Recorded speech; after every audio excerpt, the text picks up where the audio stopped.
And just like that, we've arrived at step 4, where we're going to be in the calm scene for 30 seconds at a time, except that we're not. We're going to say blink every 5 seconds.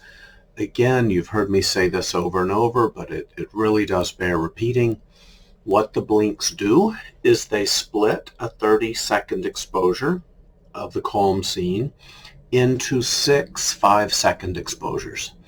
Again, that is what's degrading the memory. That is what's reprocessing the memory, is exposure, exposure, exposure, exposure, exposure, exposure to disconfirming information. All of these exposures are processing whatever micro slice we just brought into awareness. Now, this is the first time that we're arriving in step 4. Step 4 and step 5 are going to be a continuous loop where we're pulling a little bit of content into awareness. We're processing it using our calm scene blinks. Lightly activate container, and step 5, calm scene blinks. This is the first time we're in step 4. We haven't activated any content, and even if there was activation in the memory as a whole, when we put our little laser pointer on it and then pushed it out of awareness, we're still not processing the whole memory. So the first time we're in step 4, the only thing we're doing is we're orienting the client on what we want them to do when they're in this step. So part of what that means is we need to give them guidance about the blinking. So the first time that we're in step 4, instruct the client something like the following.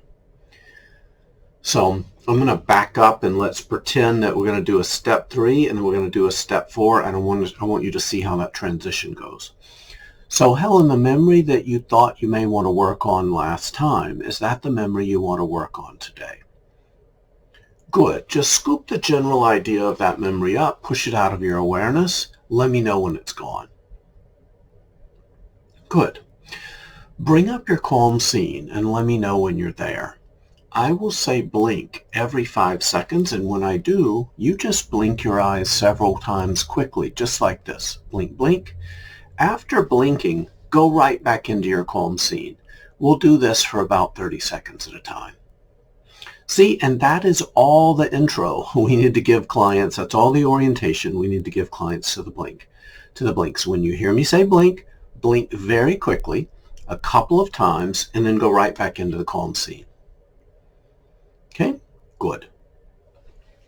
So the first time we're in step 4, I like to do 2 rounds in step 4, where we do 2 rounds of saying blinks 5 times, 5 seconds apart, only to really make sure that the client can find their way into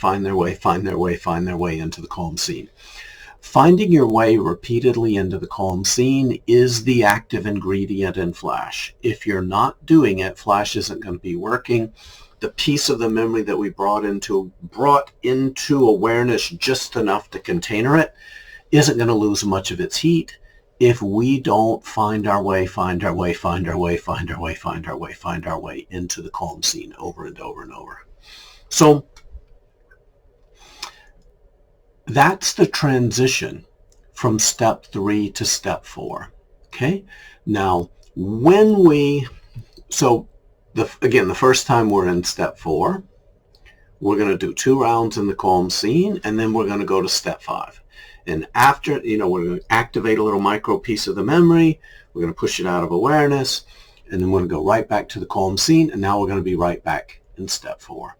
So after we have gotten a piece of the memory activated, and then now we're back in step 4, all we're going to say is return to your calm scene, let me know when you're there. And they'll just kind of nod or indicate that they're there. Other language you can use, load up your calm scene and just notice the details of it. Nod or indicate when you're there. Good. And when you say the blinks, trust that the client is finding their way back into the calm scene. They don't need to nod every time that they find their way back into the calm scene between the blinks. So again, the therapist says blink every 5 seconds for a total of 5 times. What that means is calm scene, blink, calm scene, blink, calm scene, blink, calm scene, blink, calm scene, blink, gives you 6 exposures, right? The one before and the one after. It gives you 6 individual exposures to the calm scene. Okay?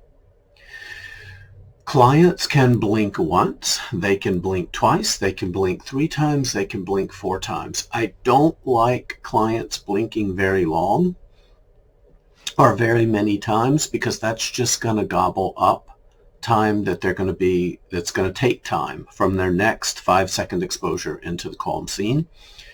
And 5 seconds isn't a lot of time to find your way back into the calm scene. Also, nothing magical happens at 5 seconds.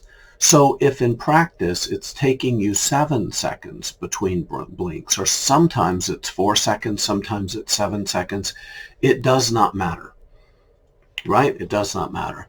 Nothing magical happens at 5 seconds. Nothing magical happens at a total of 5 blinks. You don't want to do 50, right, in a row.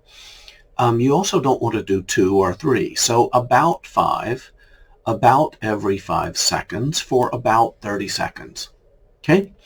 Now, if the client struggles to stay in the calm scene because of distractions, maybe distractions in the room, thinking about tasks of the day, normalize that. It's not necessary to be in the calm scene 100% of the time when distractions come. If the client is struggling to return to the calm scene after blinks, we may want to switch to a more interesting scene.